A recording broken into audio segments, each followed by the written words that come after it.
So what shall it be? Do you join the Unity, or do you die here?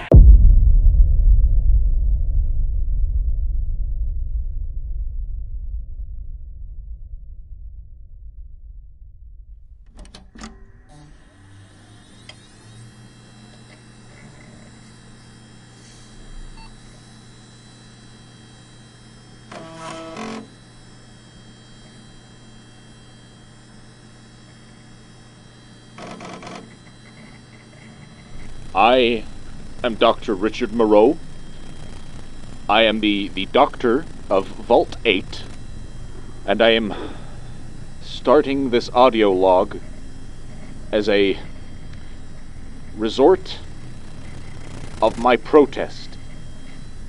Today, the Overseer has asked me to conduct experiments on one of our own. Much to my great displeasure and protest, yet I must persist with this request. It's for science, after all, the great pursuit of scientific discovery. The end of the world many years ago cannot stop the pursuit of knowledge and science and betterment of mankind. And so, to rationalize this must be the new way. Though I fear for my immortal soul. Poor Marnie Gray. She is to be the one that I've been told to perform these experiments on. When it comes to genetics and how we survive out in a wasteland with mutated viruses and creatures and bacteria of all kinds. I did not sign up for this when I took my GOAT exam many years ago. This was not what I expected to find as part of my job as a scientist and a healer. This is not what I signed up for. It has been several months since my last log. Progress has been good. Progress has been very good on finding a vaccine, a sort of immunization shot for what is expected to be many varieties of bacteria on the surface, but an unfortunate side effect has occurred. Throughout my experiments with vaccinations, my research appears to have rendered Miss Gray infertile. Her younger sister, Lynette, comes regularly. Her younger sister, Lynette, comes regularly to see her, and I have to keep pretending to both their faces that everything is fine. That nothing is wrong with her big sister. I have to let that young girl keep on believing that her sister is fine, and yet, well, she will never be an aunt. That poor Marnie will never be a mother. Every day I am tested.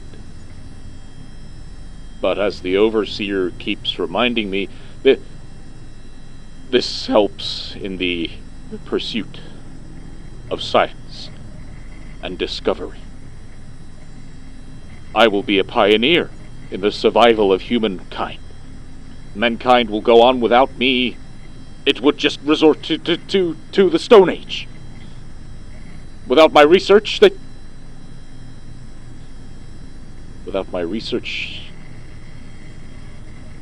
well, who knows? Maybe the research is for nothing.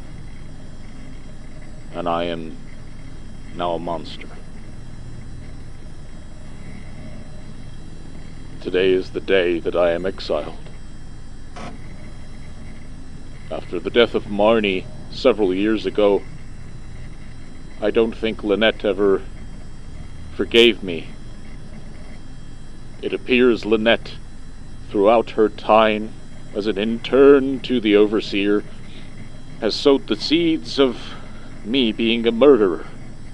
That I have murdered these poor women in the name of science. That blood is on my hands, and truth be told, I think she might be correct. I think I am a murderer. And that is what the Council of the Vault have rendered in their judgment. That months ahead of scheduled return to the surface, I am to be the first of the Vault dwellers from this Vault 8 to set foot on the surface. As an exile, I now go into the unknown to be a great pioneer of, well, who knows what's out there. But blood is on my hands. I am a killer. I am a murderer. And I will scarce be able to see my own reflection in a positive light ever again. It's been many years since my last recording. I managed somehow to find an old Pip-Boy Model 2000 and get that. God, it was so rusty. But I've managed to get it working again. And I thought, because nobody can know the true self that I am, it might help me combat my dreams that I have at night. Constantly seeing Marnie's face as she mutated and twisted into something hitherto undreamt of. No one here in the hub would understand just quite what I've done. If they ever found out, then, well, I don't know what they'd do. But I've become their doctor here. It seems there's a lot of good people, my new friend Harold included in those. He's a very simple man, but a very good man. Nice and kind and generous. I get along well with him. He has, where there are few of them in this wasteland, become a friend to me, though he does not know my true name. To him, I'm just an outside drifting doctor. Richard Gray. I took the last name of Marnie in order to never forget just what I am capable of. And never forget the debt that is owed to so many that I failed to save. And never let me forget the kind of person that I am, deep down. So Richard Gray is who I have been these past several years, without ever revealing my true name. I can scarce even remember my parents' faces anymore. I can't even remember some days what my name was before Richard Gray. Some people in town believe that they can't trust me, that something seems a little off about me. There are some children who point and say, "No, stay away from the strange doctor." I see it a lot in people's faces, especially the parents. Who knows what they think of me? But there might be something that I can do. One of the traders from up north has said that there's a strange place up there, that lots of strange mutated creatures seem to come from up that direction, and there's rumors that have been passed down about some base from the old world military. And I think that there could be a real clue to evolving humankind's abilities to survive out here in the wastes up there. Some vaccination, something that I got, the answer to what I got wrong in Vault 8. Something that, well, if I discover it, and I can mass produce it, then, well, maybe it means that Marnie did not die for nothing. It's been a few weeks now. I think we're ready. There's a caravan of me, of Harold, a few others, scrappers from all over the hub. They seem to think that something in there will go some ways to help build the walls of the city or expand. I don't know. All I know is they have guns. And I am sure that whatever we may find in there, given it's a military base, it may not be friendly. I'm sorry, it's very hard to maintain composure when there is constant background radiation here. I have to routinely, at least once a month, take a packet of what I think the locals call rad away. Whatever it was called before is, well, it's not pleasant. But we're about to leave. I will update you once we're there. Whoever... I'm speaking to myself, and yet I keep the old habit of how I was in as a scientist, as Richard Moreau.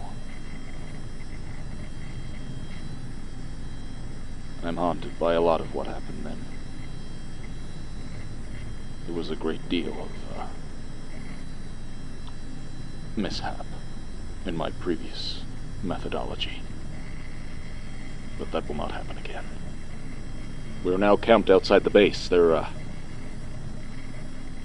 was a long travel. We lost a couple to, on the way. It was not pleasant. We lost them to raiders. I believe they mentioned something about being great Khans, or I don't know, but they were not very savory individuals. Harold is still with me, though. He's a very good man, very caring, very compassionate.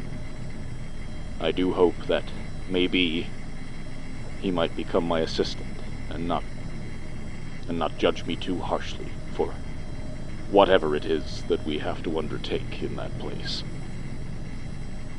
But we make ready for descending into that place tomorrow. Lord knows what we'll find down there.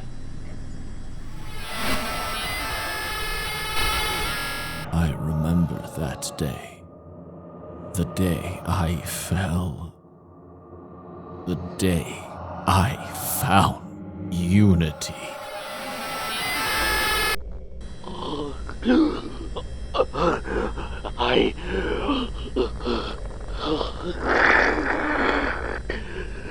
I have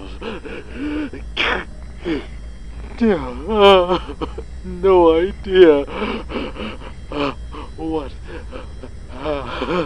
happened.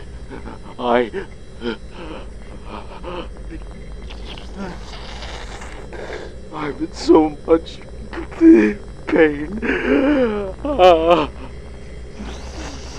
My genes feel, my DNA is on fire.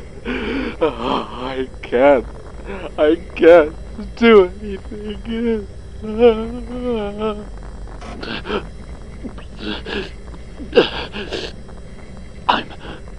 I'm dying.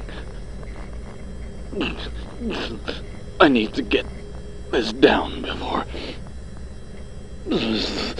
before the pain overwhelms me.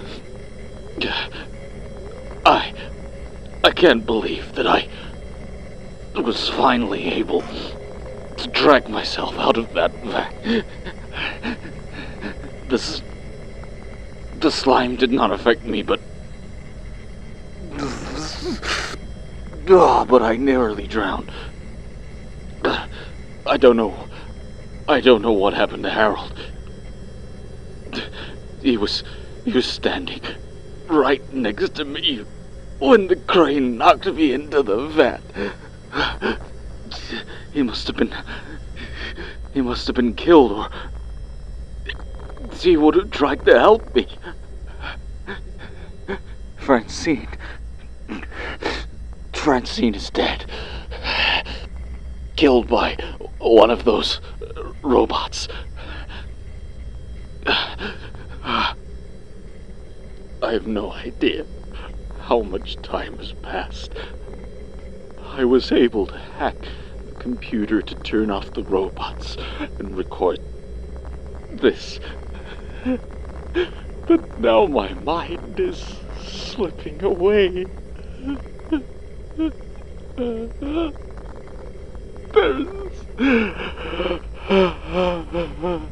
There's so much pain. The green slime that I was immersed in is the source of all the mutations we trace to here.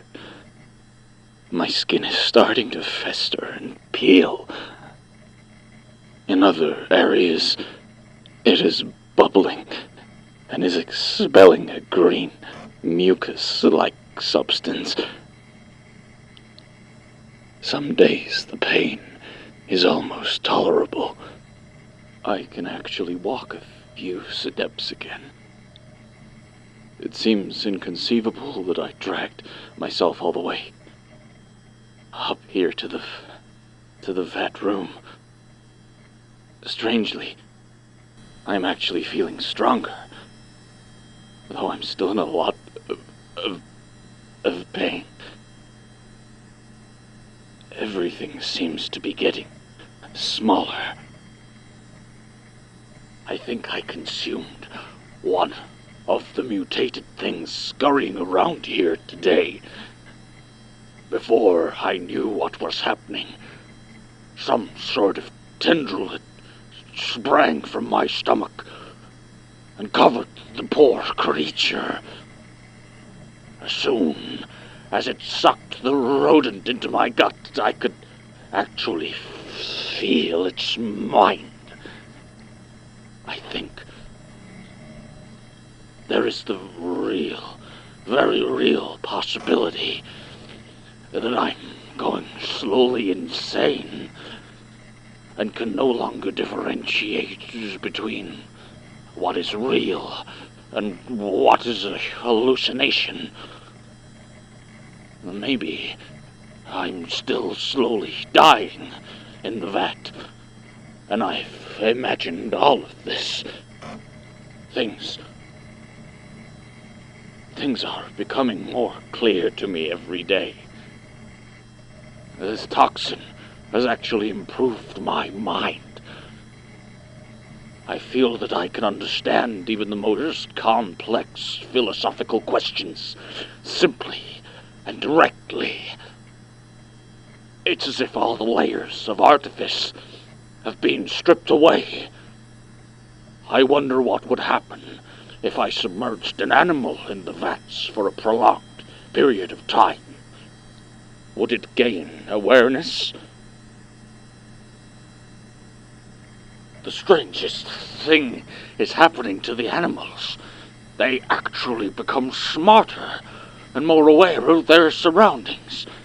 I dipped a dog and a rat at the same time today, and they were fused together. It's not quite two creatures anymore, but it's more than one. Perhaps this is the future. A coming together of different creatures in some sort of harmonious unity. I no longer consume the different animals. I create simply for sustenance. I have become the instrument through which unity will be achieved. I am much more than a human being now. It is time to bring others into the glory that is the unity. A lost soul has finally strayed into my home. I was so surprised I consumed him before dipping. A mistake I shall not make again. His mind was so primitive as to be repulsive to my refined cognitive abilities. I have begun to modify myself to be more pleasing to the Unity by injecting small doses of the virus into my body. The slime in the vats is a man-made virus called the Forced Evolutionary Virus. This information was acquired from my newly grown Neuralink with the base computer. The few wanderers that have found their way here have been a disappointment to me. They can't seem to mutate correctly. The best I've been able to create are some big and dumb mutants. Most before I initiated them into the wondrous Unity. I only feed on them for fuel, and now their minds are nothing to me. Oh, glorious Creator, I have succeeded in spreading the complete joy of unification to another soul. Unlike the others, his total radiation count was low. I believe this is the factor we have been overlooking all this time. As it seems, the conversion is more successful in the cases with less radiation damage. I've never known such glory as I have felt when taking his mind into our own. We are beginning to create an army dedicated to unifying the wonderful diversity of life. We have trained them to continue our work here while we search out more populated areas to take into ourselves. We are beginning to feel the limitations of a body that is mobile. We must find a permanent home with a greater store of knowledge and a steady supply of biomass. We have stopped increasing ourselves until we can find this new unification center. When we have arrived, we will continue to grow and feed until we have brought peace and unity to the entire world. It has been some time since our last recording into these holotapes. 578 days, to be precise. In that time, we have taken this vault for ourselves. This vault underneath Los Angeles, the LA Boneyard, as the local populace calls it. We are, of course, now in our grand stage. The Stooges, who sit above, proclaiming the Unity's message far and wide, attract people to our cause. And this, of course, proves fruitful for any willing to join the Unity, whether that be those deemed worthy of conversion into a grander state of existence. Lieutenant has been left in charge of Mariposa Military Base. That is where the conversion occurs, while here, in this vault, we are able to be stationary. We are able to build upon our very soul. There are many that have joined with us, with the collective mind of the Master since the last recording. You will note by hearing our words, we are no longer confined to the brutish body that we were once inhabiting. Now we have taken on a greater form. There is no more restriction in a body that is deemed unworthy. And now instead we forcefully take over this great place of inhabitants. I am.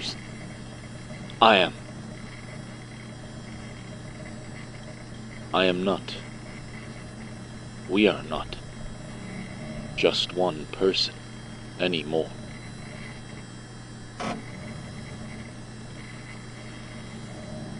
We are so many different people.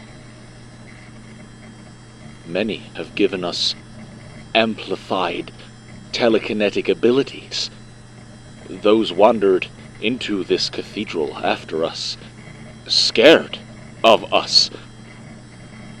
For we took this place, and there was great resistance. Those who were captured became part of us. They were added to our mass, and we were able to grow and expand into all corners of this vault.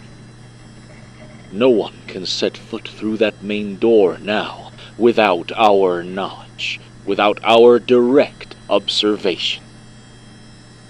There are many we keep in a cell, ready for being beacons, sending them far and wide to spread the unity and spread our observation of the wastes. They sit and wait while we exert our influence, while we make sure that their minds are ready and capable and able to receive our consciousness. For currently they just connect to our mind, but they do not inhabit. No, they do not accept our dominion. They only take our interface. And this must be improved. We keep them like cattle until they are ready to be fully converted to an extension. It appears I have not spoken to someone directly in quite some time. I have only entered their mind from afar. I find conversation sometimes eludes me. The proper grammar and the proper cadence to apply to certain sentences, it is foreign to me now. It appears whoever is listening to this may start to have ideas of their own to contribute to the unity. Don't you? I understand, and I hear your wanting. And I do hope that these tapes provide an adequate experience in guiding your mind and hand into joining us, into joining our message. But that is perhaps a tale for another time.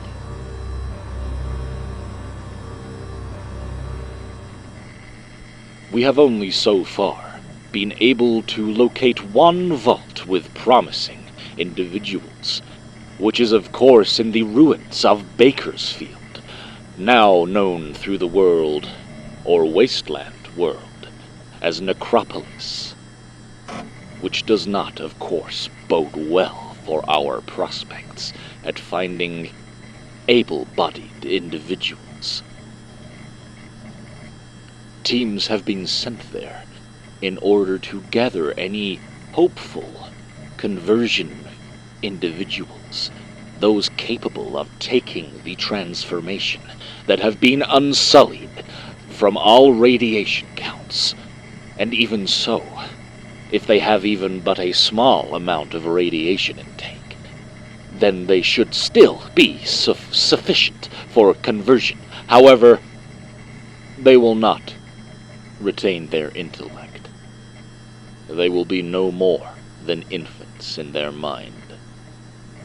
This is, of course, useful for a foot soldier, but fruitless when it comes to those whose vision we have of what should be the new living presence of this wasteland. Of course, naturally, after much discovery, we have found that Necropolis is indeed a name that has been earned. For everyone there is dead, or appears dead. They are, of course, ghouls. They are no longer considered normals. I apologize.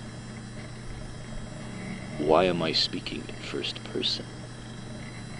I am not one. We are not one individual anymore. We cannot even remember the original's name. We only remember the unity. And the unity is all. Necropolis appears to be dead. There are no hopeful conversion individuals. They are all defiled. I'm sorry. We are sorry. Our mind is beginning to expand rapidly to the point of being unstable. We may have to find a measure very soon of containing this instability. It is no matter. We will persist. We will succeed, and we will be the grand savior of this wasteland, spreading our greatness throughout this wasteland and into the west and east and all over what once was the continental United States of America. How fortuitous. It appears the friend of the original has been found. He is, after all, he is just like us. He did not die. This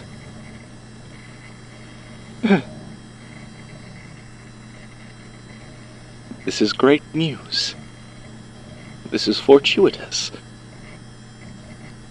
The original is pleased to know his friend Harold did not perish.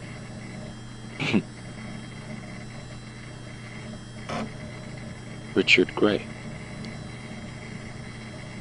That was my name once.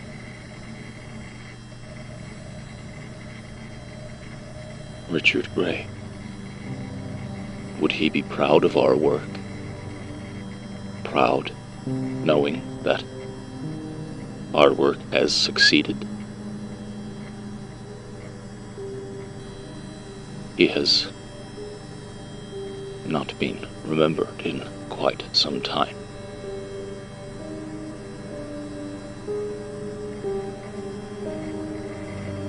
I wonder.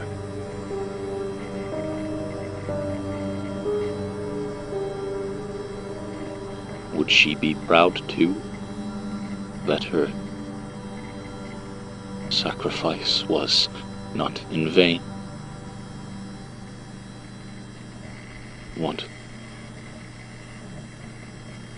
What would Marnie think?